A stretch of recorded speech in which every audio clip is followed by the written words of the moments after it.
It was just a trench photo. But upon zooming in, experts are shocked. A single photograph from 1916, muddy trenches, exhausted soldiers, the chaos of war frozen in time. For decades, this image remained archived as just another record of the Battle of Flers-Courcelette. Historians catalogued it, preserved it, but rarely stopped to examine it closely. But when you enlarge this photograph, when you examine every detail carefully, something impossible jumps out at you. In the lower left corner of the frame, sitting alone in the muddy trench, a soldier displays an expression that shouldn't be there. Eyes wide open and a broad smile plastered on his face. In the heart of the Somme trenches, surrounded by death and destruction, while his comrades tended to a wounded man in the background, he smiled.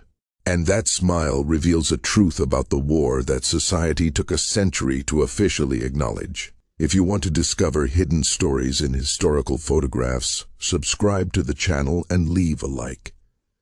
You won't believe what history has preserved in forgotten images. The photograph is in the archives of the Imperial War Museum in London. It documents the Battle of Flers-Courcelette, fought between September 15 and 22, 1916, during the Somme Offensive, one of the bloodiest campaigns of the First World War. At first glance, the image appears typical of war photographs of the time. British soldiers in a trench, uniforms covered in mud, Brodie steel helmets, equipment scattered on the dirt floor. In the center, several men surround a wounded comrade, clearly concerned with helping him. The scene is familiar to any scholar of the First World War. Crumbling earthen walls, the dense atmosphere of exhaustion that characterized the trenches of the Western Front. But there is one detail that, once noticed, makes it impossible to look at any other part of the photograph. In the lower left corner, partially obscured by the shadow of the trench wall, a soldier sits alone. His legs are bent, his arms resting loosely at his sides. He's not helping the others, he is not looking at the wounded. He's doing absolutely nothing. He's just sitting there, his face turned directly towards the camera. And she's smiling. Not a discreet smile, not a nervous half-smile. A wide smile with her mouth open, her eyes completely wide, as if she were posing for a family photograph on a happy day. But this was not a happy day. It was September 1916 at the Battle of Flers-Courcelette, where tens of thousands of soldiers were killed or wounded in just 1 week. Back then, people didn't smile for photographs, much less so in war trenches. To understand how disturbing this image is, it is necessary to understand the technological and social context of photography in 1916. Cameras of that era still required relatively long exposure times. Although technology had advanced since Victorian daguerreotypes, which required minutes of absolute stillness, it was still necessary to remain motionless for several seconds to ensure a sharp image. Maintaining a natural smile during that time was technically difficult. Facial muscles tire quickly and the smile becomes forced, shaky, and unnatural. Therefore, social convention dictated posing seriously, with dignity, with a neutral and controlled expression. Smiling in portraits was considered inappropriate, even vulgar. Serious, respectful people did not smile for the camera. This cultural norm was so strong that it spanned decades. One only needs to examine photographs from the 19th and early 20th centuries to see solemn, composed, serious faces. But there was another reason why nobody smiled in war photographs. There was nothing to smile about. The Battle of Flers-Courcelette was fought by the French 6th Army and the British 4th Army against the German 1st Army. It was where tanks were used for the first time in military history. It was also where the Canadian Corps and the New Zealand Division first fought on the Somme. On September 15, 1916, the Anglo-French attack began the third phase of the Battle of the Somme. By its end on September 22nd, the strategic objective of a decisive victory had not been achieved. The capture of the villages of Courcelette, Martinpuich, and Flers constituted a tactical victory. But the cost in human lives was devastating. Soldiers faced constant artillery bombardment, poison gas attacks, and conditions that tested the absolute limits of human endurance. No one who lived through that was smiling, except for the man in the photograph. And that wasn't normal. It didn't make sense, unless that smile wasn't a choice, unless it was a symptom. World War I was unlike any previous conflict, not just because of tanks, airplanes, or chemical weapons, although those innovations were devastating, but because of artillery. Artillery weapons were responsible for 60% of all casualties in the First World War. Cannons positioned kilometers away fired shells that fell from the sky, turning trenches into instant graves. There was no heroism possible against artillery. No amount of courage could deflect a shell. No amount of military skill made a difference when a projectile fell directly on your trench. It was pure luck, being in the right place at the wrong time, or vice versa. And for the soldiers who survived, day after day, week after week, the psychological impact was devastating. The sound of the approaching shells was unmistakable, a sharp whistle that grew louder, cutting through the air. The soldiers learned to count the seconds, 1, 2, 3, maybe 4, before impact, and during those seconds there was nothing to do but wait. Then came the explosion. The earth trembled violently, the air became thick with dust and smoke. Screams pierced the darkness, and when the noise ceased, silence followed, worse than the sound, because it meant it was time to look, to check who was still alive and who had been torn to pieces. This cycle repeated itself endlessly, not for hours, but for days, sometimes entire weeks. The soldiers didn't sleep properly, they didn't rest. They lived in a constant state of terror, knowing that at any moment the next howitzer could be the last sound they would hear. The circumstances of the First World War pushed hundreds of thousands of men beyond the limits of human endurance. They faced weapons that negated any chance of heroism or courage, because the weapons that killed them were miles away. And eventually, inevitably, something would break. Not the body, the mind. The soldiers themselves coined the term shell shock. Shell shock, war neurosis, the psychological collapse caused by prolonged exposure to artillery bombardment.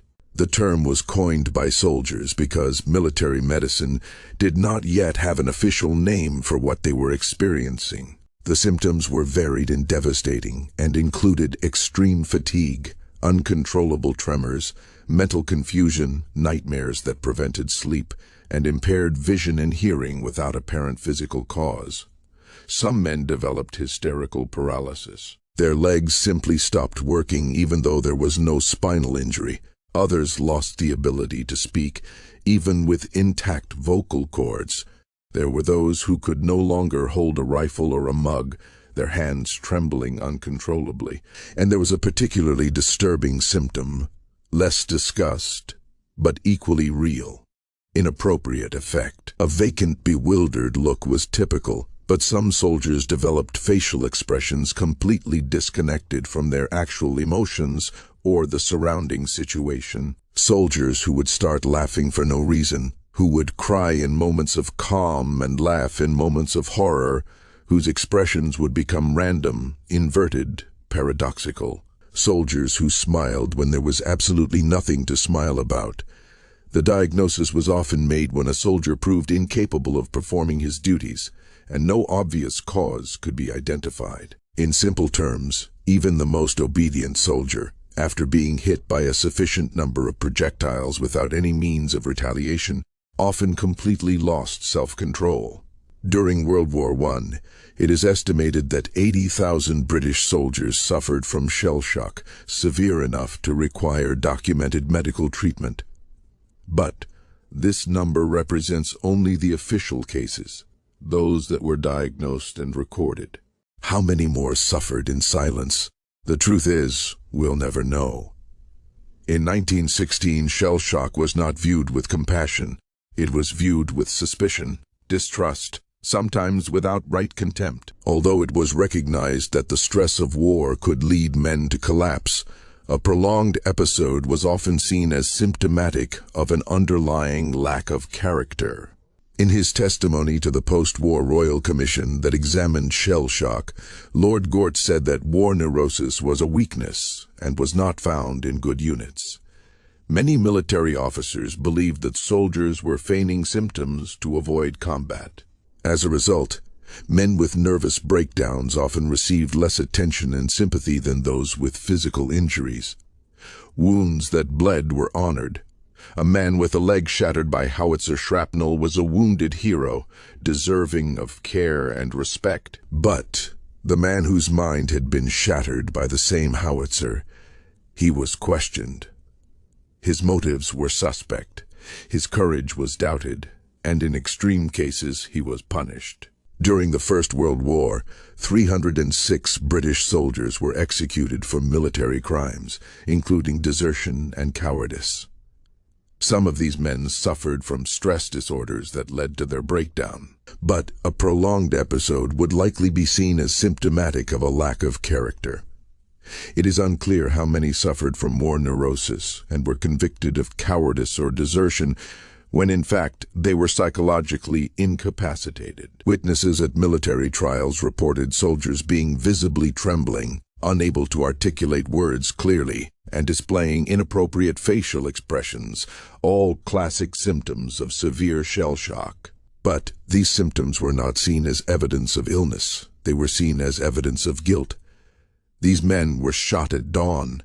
It wasn't until 2006, 90 years after the end of the war, that the British government finally granted a posthumous pardon to those 306 soldiers executed for cowardice and desertion, thus officially acknowledging the effect of war neurosis on its troops. 90 years to admit the truth.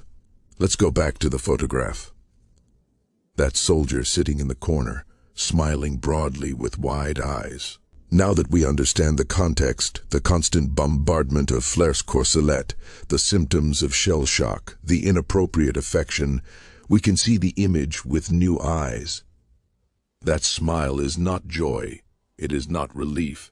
It is dissociation. It is the last gesture of a mind that can no longer process the surrounding horror and has entered a state of total psychological collapse.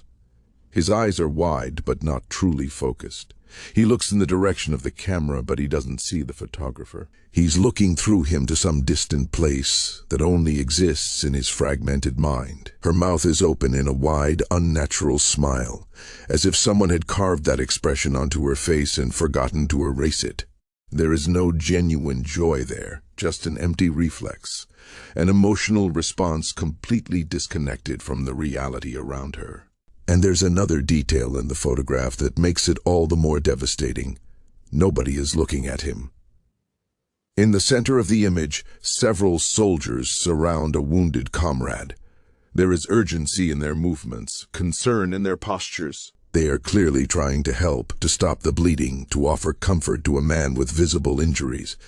But the smiling soldier sitting just a few meters away with his expression clearly altered is completely ignored. None of the other men look in his direction.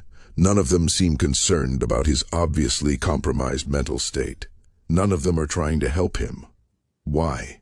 Because visible wounds were understood. Invisible wounds were ignored, or worse, they were viewed with suspicion. His companions wouldn't look at him because they didn't want to see, because acknowledging his suffering would mean acknowledging that any one of them could be next. Then they would look away. They would focus on the physically wounded person whose suffering they could understand. And the smiling soldier remained there, broken and invisible, even though he was right before their eyes. To fully understand what that soldier had experienced, we need to examine the Battle of Flers-Courcelette in detail. The battle began on September 15, 1916, with a massive Anglo-French attack. The artillery bombardment that should have destroyed the German defenses was intense, but when the British infantry advanced, they discovered that many enemy positions were still intact. The German artillery responded with devastating force. Shells rained down on the British trenches. The earth trembled continuously. The air was thick with dust, smoke, and the acrid smell of explosives. The soldiers faced not only artillery fire but also gas attacks. In the early hours of specific days during the battle, the Germans would release poison gas. British soldiers struggled to put on their masks before inhaling the toxic fumes. Some didn't manage it in time. For days on end, the bombardment did not cease. Soldiers in the trenches spent 38, 48, sometimes 60 hours without adequate sleep, without rest, under constant fire. The sound of the howitzers became part of the very air, a constant, inescapable presence that penetrated not only the ears, but the bones, the stomach, the very soul. Men watched their comrades being torn apart right beside them. The First World War was not a war of heroic one-on-one confrontations.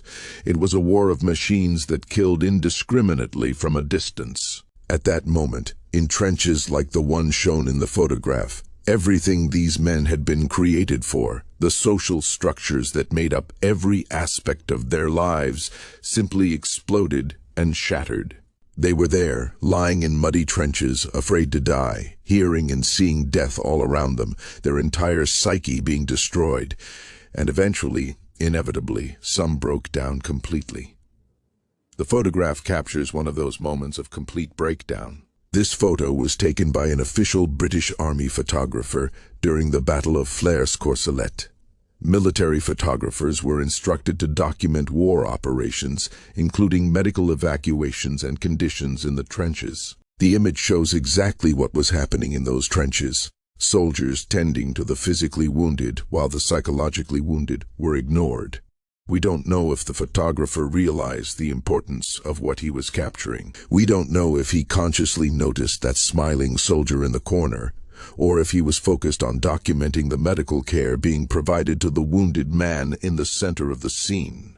What we do know is that the photograph preserved something crucial: visual evidence of severe shell shock, evidence of inappropriate affection, evidence of a man in total psychological collapse. It also preserved evidence of how this suffering was treated, or rather, ignored. After the war, as photographs were being organized and archived, images like this were often kept but not publicly displayed. Not because they weren't important, but because they were too important. Because they showed a truth that post-war British society was not ready to confront. The official narrative was about heroism, sacrifice, and victory. There was no room in that narrative for men smiling inappropriately in trenches, or trembling uncontrollably, or staring blankly into space with empty expressions.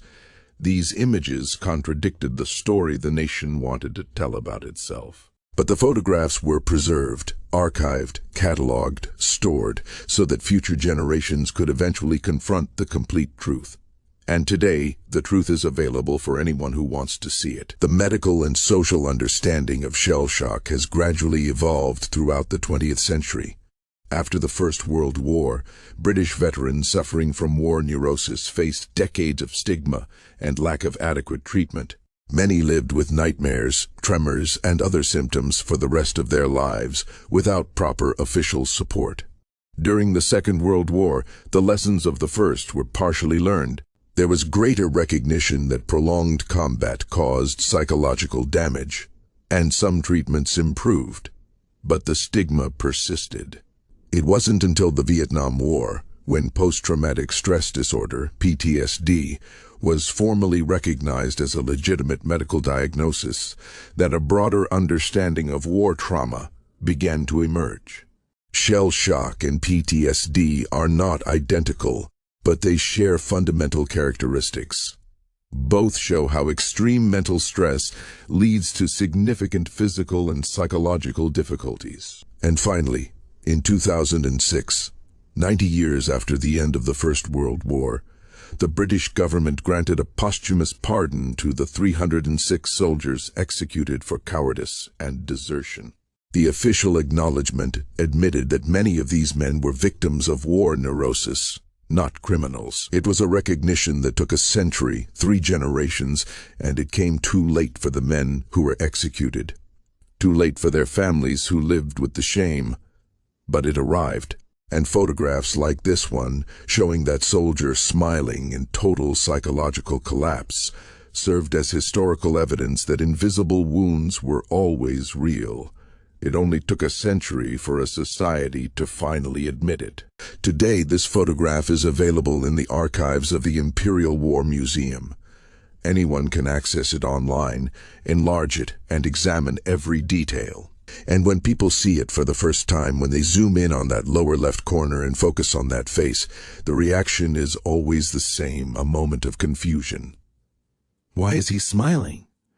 Followed by a growing discomfort as they realize that it's not joy, it's a breakdown. We don't know who that soldier was. His name has been lost to history. We don't know his hometown, his age, his story before the war. We don't know if he survived the conflict, if he recovered his sanity, if he managed to rebuild a life after the armistice. British military records from the First World War are extensive but incomplete.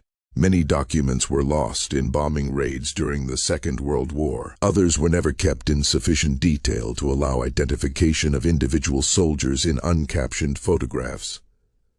All we have is his face, preserved on photographic film for over a century, digitized and accessible now.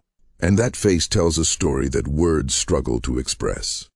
It tells of the psychological cost of industrial warfare, of men pushed beyond the limits of human endurance, of invisible wounds that have been ignored, questioned, punished for generations.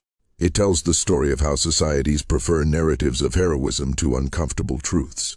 But above all, that face forces us to look, to see, to recognize. The smiling soldier from Flers-Courcelette can no longer speak, but his preserved face speaks for him. It speaks for all 80,000 British soldiers documented with shell shock. It speaks for the countless others who suffered in silence. It speaks for the 306 executed before the truth was admitted. And its message is clear. War breaks not only bodies, but minds. And this breaking has always been real, even when the whole world refused to see it. More than a century later, we are finally looking. Finally, we are seeing that smile for what it truly is, not joy, but evidence of the most invisible and devastating wound of all, a human mind falling apart, preserved forever in a fraction of a second in September 1916 in a trench in Flers-Courcelette, so that we never forget.